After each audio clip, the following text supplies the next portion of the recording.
একদম লাল লাল করে মুচমুচে করে ভেজে নিয়েছি। দেখুন কিরকম খাস্তা হয়েছে, দেখুন আমি এটা ভেঙে দেখাচ্ছি।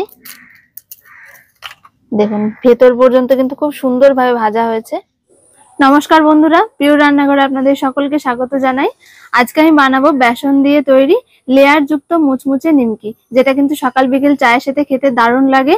আর আশা করছি আজকের রেসিপিটা আপনারা পুরোটাই দেখবেন, কারণ আজকের রেসিপিটা কিন্তু দারুণ হতে চলেছে। তাহলে চলুন আজকের রেসিপিটা শুরু করি। নিমকি তৈরি করার জন্য প্রথমে আমি একটা ডো তৈরি করে নেব। আর তার জন্য আমি নিয়েছি 1 বাটি ছোলার বেসন। ডো তৈরি করার জন্য আমি ছোলার বেসন নিয়েছি 1 বাটি, ঢেলে নিচ্ছি একটা জায়গাতে। যে বাটি মেপে আমি ছোলার বেসন নিয়েছিলাম সেই একই বাটি মেপে আমি ময়দাটা দিয়ে দিচ্ছি। এবার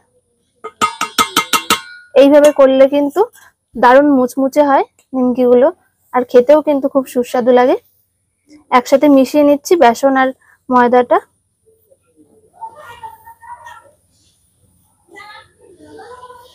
ময়দা আর বেসনের মধ্যে দিয়ে দিচ্ছি 1 চামচ মতো লবণ, আর দিয়ে দিচ্ছি কালো জিরে 1 চামচ। এর মধ্যে আপনারা জোয়ানও দিতে পারেন, তবে কালো জিরে দিলেও কিন্তু খেতে খুব ভালো লাগে। এর সাথে দিয়ে দিচ্ছি 5 চামচ সাদা তেল। তেলটা কিন্তু অবশ্যই একটু বেশি লাগবে, কারণ ময়ামটা যত ভালো হবে নিমকিটা কিন্তু ততই মুচমুচে আর খাস্তা হবে। সবকিছু একসাথে ভালো করে একদম হাতের সাথে ঘষে ঘষে এইভাবে কিন্তু করে ময়ামটা মেখে নিতে হবে।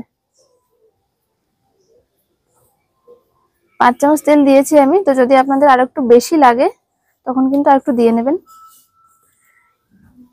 এইভাবে করে ময়ামটা দিয়ে নিতে হবে, যাতে ময়দা আর বেসনের একদম মিশে যায় তেলটা।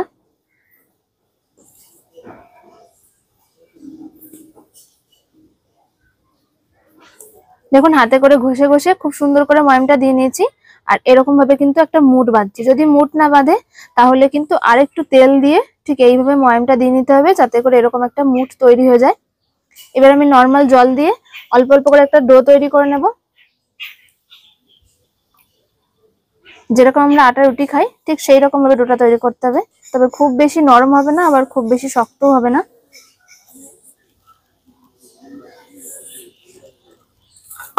ডোটা তৈরি করা হয়ে গেছে।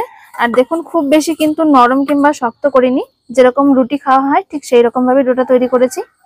এরকমই থাকবে। আর এটা ঢাকা দিয়ে আমি 10 মিনিট রেখে দিচ্ছি, যাতে এটা একটু হালকা নরম হয়ে যায়।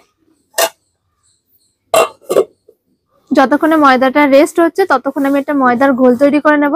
তাহলে কিন্তু এই যে নিমকির লেয়ার গুলো সেগুলো কিন্তু খুব ভালোভাবে পড়বে। 4 চামচ ময়দা নিয়ে নিচ্ছি।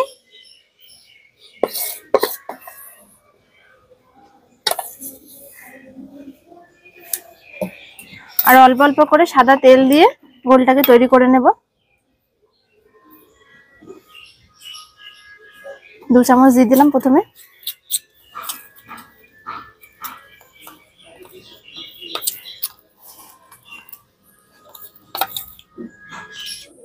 ময়দার ঘোলটা তৈরি করে নিয়েছি। আর দেখুন ঠিক এরকম হবে, খুব বেশি পাতলা করা যাবে না, এরকম একটু গাঢ় হবে। ডোটা রেস্টে রাখা 10 মিনিট হয়ে গেছে। এবার আমি নিমকিটা বানিয়ে নেব। ডোটা দেখুন আগের থেকে কিন্তু বেশ খানিকটা একটু নরম হয়ে গেছে। একটু হালকা হাতে মেখে নিতে হবে এভাবে।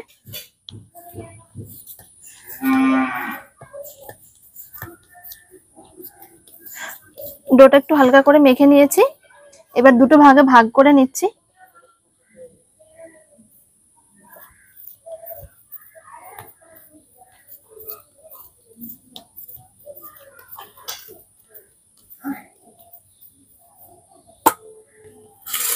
একটা লেচি নিয়ে ময়দা দিয়ে পাতলা করে একটা রুটির মতন বেলে নেব গোল করে।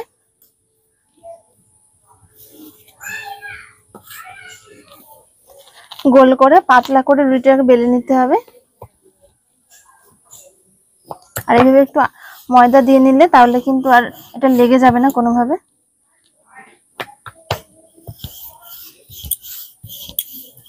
গোল করে বড় করে একটা রুটির মতন বেলে নিয়েছি। এর উপরে আমি যে ময়দার ঘোলটা তৈরি করে রেখেছিলাম সেইটা দিয়ে ভালো করে চারদিকে লাগিয়ে নেব।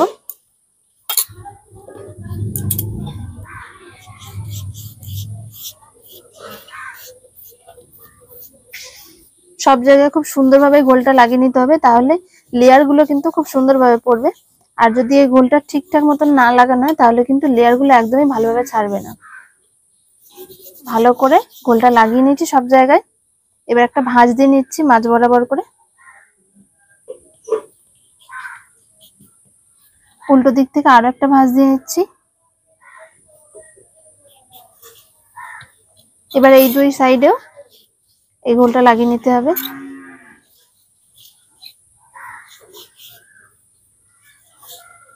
সবদিকে ভালো করে ময়দার ঘোলটা লাগানো হয়ে গেছে। এবার মাঝখান থেকে আরো একটা ভাঁজ দিয়ে নিচ্ছি।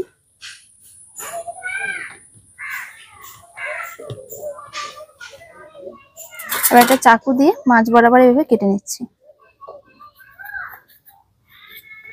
এক পিস রেখে দিচ্ছি সাইডে।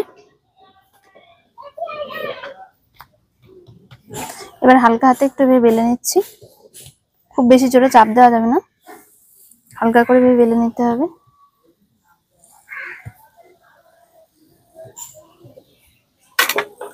এবার একটা চাকু দিয়ে লম্বা লম্বা করে পিস করে কেটে নিচ্ছি। দেখুন এরকম সাইজের পিসগুলো কেটে নিচ্ছি। আপনারা চাইলে এর থেকে বড় কিংবা ছোট করেও কাটতে পারেন।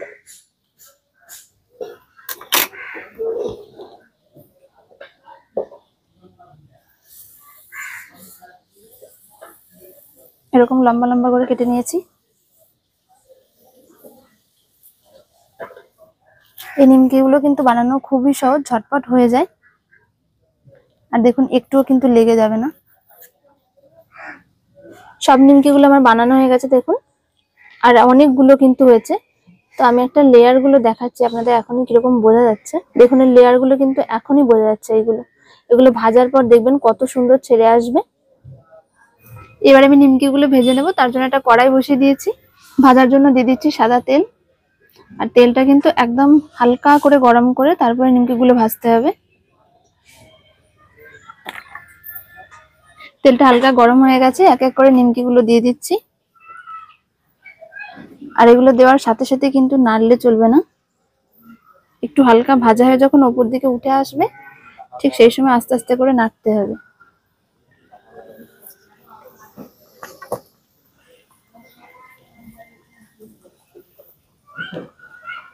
দেখুন নিমকিগুলো হালকা করে আস্তে আস্তে উপরে উঠে আসছে।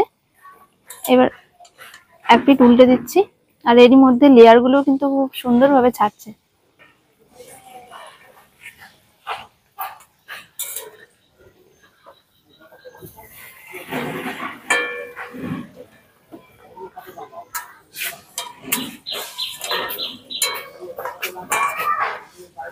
দেখুন খুব সুন্দর একটা কালার এসছে। আর এই লেয়ার গুলো দেখুন কিরকম ছেড়ে বেরিয়ে আসছে। এই দেখুন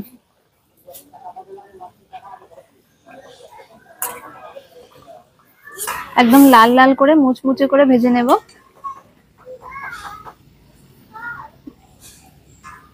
দেখুন নিমকির লেয়ারটা দেখুন কতটা সুন্দরভাবে লেয়ার গুলো পড়েছে। একদম কিন্তু প্রত্যেকটা নিমকির লেয়ার খুব সুন্দরভাবে ছেড়েছে। এই দেখুন একদম লাল লাল করে মুচমুচে করে ভেজে নিয়েছি। এবার তুলে নিচ্ছি নিমকিগুলোকে।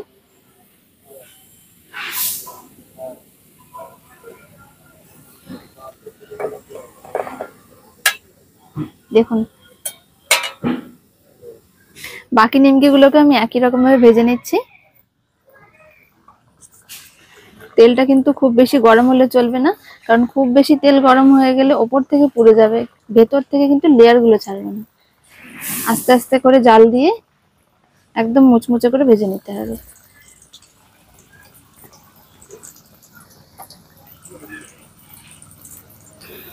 আর এক খোলা নিমকি আমি মুচমুচে করে ভেজে নিয়েছি দেখুন একদম লাল লাল করে। আর এই নিমকি গুলোরও দেখুন লেয়ার গুলো কতটা সুন্দরভাবে ছেড়েছে, সবকটা নিমকি একদম।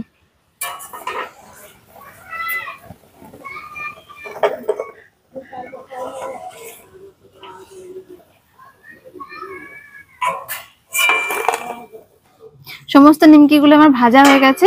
আর হাতে 15 থেকে 20 মিনিট সময় থাকলে কিন্তু এরকম নিমকি ঝটপট আপনারা বাড়িতে বানিয়ে নিতে পারবেন। বেসন দিয়ে মুচমুচে নিমকি আমার তৈরি করা হয়ে গেছে। আর আপনারা তো দেখলেন, এটা বানানো কিন্তু খুবই সহজ। যে কেউ বাড়িতে থাকা উপকরণ দিয়ে ঝটপট বানিয়ে নিতে পারবেন। আর সকাল বিকেল চায়ের সাথে কিন্তু এরকম নিমকি খেতে সবারই খুব ভালো লাগে। আর যেহেতু বাড়িতে বানানো, সেহেতু কিন্তু এটা খুবই স্বাস্থ্যকর। তো আমি এটা ভেঙে দেখাচ্ছি নিমকিগুলো কিরকম হয়েছে। দেখুন নিমকিগুলো কতটা সুন্দর লাগছে দেখতে, আর কতগুলো হয়েছে। আর কালারটা দেখুন কত সুন্দর হয়েছে, কিরকম খাস্তা হয়েছে দেখুন। আমি এটা ভেঙে দেখাচ্ছি। দেখুন ভেতর পর্যন্ত কিন্তু খুব সুন্দরভাবে ভাজা হয়েছে। প্রত্যেকটা নিমকি কিন্তু খুব খাস্তা হয়েছে। দেখুন হাতে দিলেই গুড়িয়ে যাবে। এরকম খাস্তা মুচমুচে নিমকি বাড়িতে আপনারা ঝটপট বানিয়ে নিতে পারবেন। আর চায়ের সাথে খেতে কিন্তু এই নিমকি গুলো খুবই সুন্দর লাগে। আশা করছি আজকের এই রেসিপিটা আপনাদের সকলের খুব ভালো লেগেছে। ভালো লাগলে অবশ্যই আমাকে কমেন্ট করে জানাবেন এবং ভিডিওটা লাইক শেয়ার করে দেবেন। আর চ্যানেলটিকে সাবস্ক্রাইব করে আমাদের চ্যানেলের পাশে থাকবেন। দেখা হচ্ছে পরের ভিডিওতে। সকলে ভালো থাকবেন, সুস্থ থাকবেন। নমস্কার।